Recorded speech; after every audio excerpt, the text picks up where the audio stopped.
बांग्लादेश में अंतरिम सरकार का गठन हो चुका है। अंतरिम सरकार के मुखिया प्रधानमंत्री के रूप में जो है मोहम्मद यूनिस, जो नोबेल प्राइज से सम्मानित हैं, उन्होंने सामने आया। उन्हें बांग्लादेश के ग्रामीण बैंकों के स्थापक, उद्यमी और एक बहुत बड़े अर्थशास्त्री के रूप में देखा जाता है। मोहम्मद यूनुस क्या इस घटना के प्रभावों को रोक पाएंगे? क्या हिंसा को दबा पाएंगे? क्या हिंसा को अपने काबू में कर पाएंगे? ये कहना मुश्किल है, क्योंकि मोहम्मद यूनुस के ही इशारों पर बांग्लादेश में तख्ता पलट हुआ। मोहम्मद यूनुस के ही इशारों पर बांग्लादेश में तख्ता पलट हुआ और उनके ही इशारों पर आंदोलन भड़का था। और वो जो है मुस्लिमों का समर्थक हैं और मुस्लिमों का आंदोलनों का समर्थन करते हैं। क्या वे हिंदुओं का सहारा बन पाएंगे? क्या बांग्लादेश में हिंसा के आग से बाहर कर पाएंगे बांग्लादेश को? ये सब कहना मुश्किल है, क्योंकि मोहम्मद यूनुस खुद मुस्लिमों के समर्थक हैं।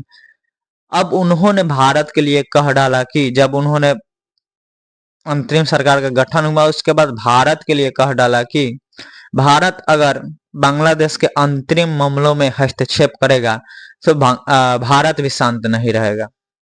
इस प्रकार से उन्होंने अप्रत्यक्ष रूप से भारत को भी चुनौती दे दिया है, अर्थात कि भारत को धमकी देने का कार्य किए।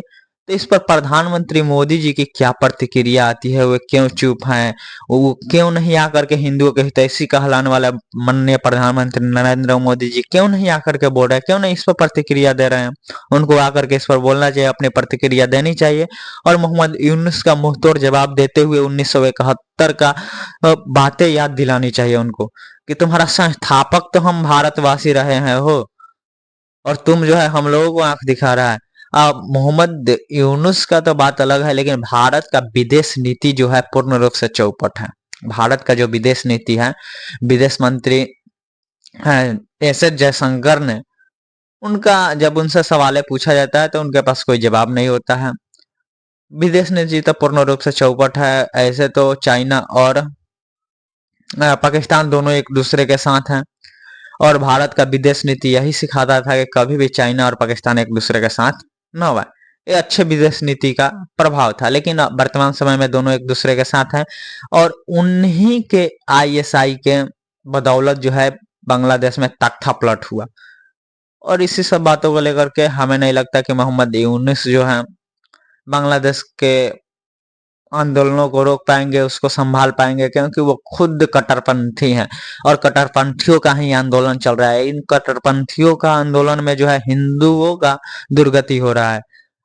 कट्टरपंथियों को समझना चाहिए, हालांकि कट्टरपंथी के पास समझ तो होता नहीं है।